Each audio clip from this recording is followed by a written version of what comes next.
Hey Mike, I gotta figure out how to do this phone thing, so here's your video. This is the garden on the porch, and we'll start. So what we have here is black crumbs. There's like 3 different tomatoes here on the front porch. So there's a black crumb. That bucket is a boomer, which is just a cherry tomato.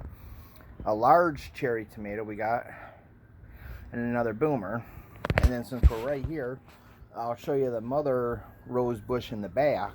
But when we got it, one of the branches had broke off. So I did what you did in one of your videos with the 2-liter. Today is the first day it hasn't had the 2-liter on it. But that is a Chicago Peace rose. And then that one there, it's not doing so good. As you see the molds on it. It's already dying. So I don't think, but if you look close, you'll see some new growth there.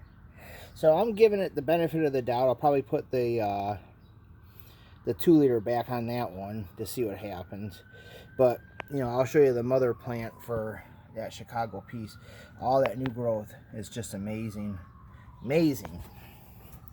And then behind me, we have some new additions to the, what will go out in the garden in the back. And if you'd like some, I can send you some. That is Egyptian walking onion. And then as you can see how that one's bent over, that's what happens. So it will take and grow, you know, drop that bulb down into the ground and it will grow itself. So, and then my buddy sent me up some horseradish because he knows I like it. These are out of his garden. So he gave me 3 horseradish plants or roots. So now I gotta get those in my garden. Over here we have some peppers. We got banana peppers. They're not hot, they're just sweet. You know, I've got a couple in the house already, so these are starting to produce. You got black or purple beauty peppers. The wife liked those, so we got her some. Then we got some avocado trees that I've started from seed. And I think they are just doing phenomenal as far as not having any, you know, just growing out here. Then you got red peppers and green peppers. And that little green pepper there.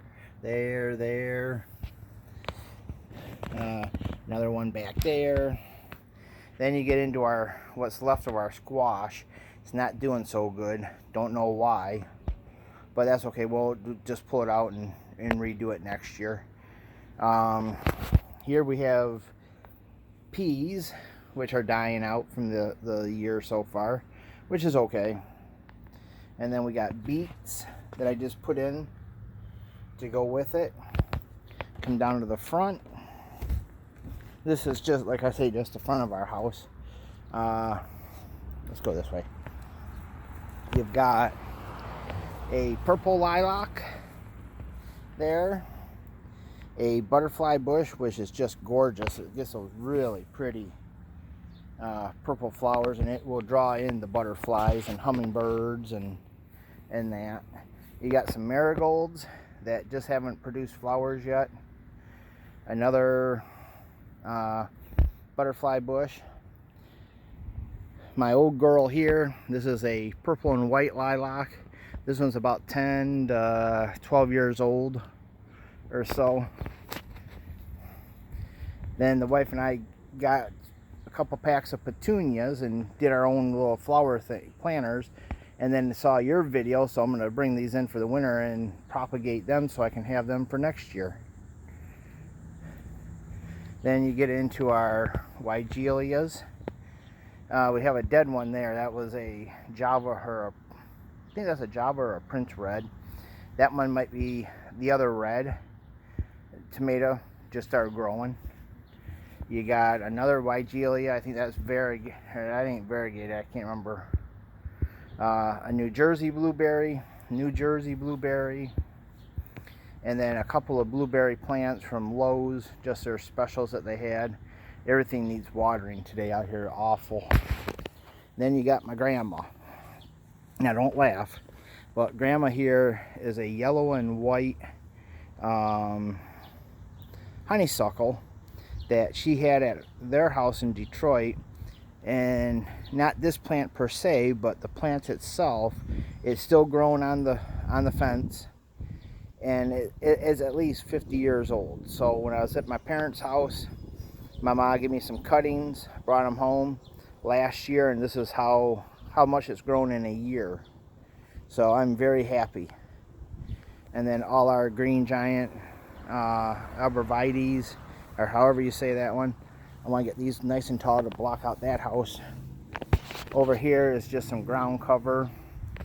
You get into some wisteria that my mom had on her fence, and I started it from seed. And yeah, there's quite a few up there in there, as you can see, all the stems and that coming up.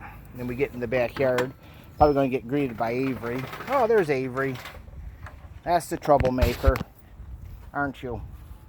Avery, you a troublemaker? You my troublemaker? Okay. Gotta watch her chain. But now we get into the backyard, and this is where I say I'm sorry about the mess, but it's not exactly bad, but I want to turn a lot of this into a garden. Keep an area for us to sit and stuff. Gotta talk to the wife because I want to move some of this wood stuff out of here and bring the garden up this way for another long bed. Who knows what I'll put up here. But look, Mike. Now these should look familiar to you. So the white stuff that you see is that 7 dust on them. That's because I had a bug that I was telling you about. As you can see, starting to eat the leaves. But he's no longer with us. I'm not going to say what happened, but he's no longer with us. So, and then you get down into here and look at there. Look. A nice little shoot coming up. So, yeah, they're already starting to send up shooters for me. Then you get into my veggie garden. There's some more tomatoes. That is super steak, and more black crumb, just like those. You got some Brussels sprouts there, another squash, broccoli, cauliflower, red cabbage, and then they didn't grow, but that spot there, you can kind of see them coming up. Those are my onion patch, but for some reason they didn't want to grow this year. That's okay. Then you got potatoes. You got the first 2 rows are Yukon Gold. Then you got red, everybody's favorite, sweet corn, and some beans. And then Mike, you know how you are so proud of your orchard. This is the start of my pride and joy. This is my asparagus. I can just eat asparagus all day long, just like your garden. This is a 3 by 8. There's 20 plants in there. This is only 2 weeks old. I'm just amazed on how well they're doing. So, and then we'll come over to the wife's garden. This is her pride and joy. You got, I can't think of I think they're a carnation style, but boy, are they fragrant. I mean, just fragrant. Begonia that the school, no, she got that for Mother's Day. Forgot what that white one was, but this is the plant that I have that cutting off of that's doing very well. This is that Chicago Peace. And look at there. Can't wait for that bad boy to pop up.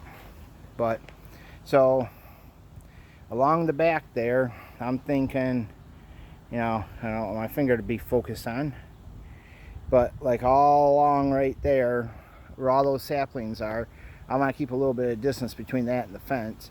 But that is where I want to put my orchard. I'm going to put a cherry, probably 2 cherry trees, a dark red and a Rainier, and then I don't know if I'm going to do an apple tree or not, maybe.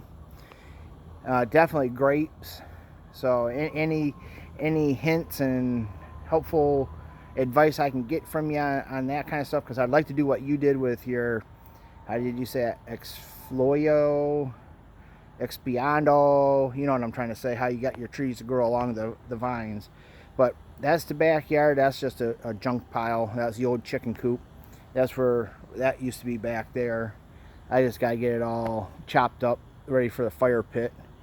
But yeah, so that's our little setup here. You know, it's not as good as yours, but we live in the city. Oh, look, there's Avery. She'll pop up here in a second. You know, she's my buddy, right, Avery? Avery, gonna say bye, Avery? Yoo-hoo. Okay, thanks, Mike.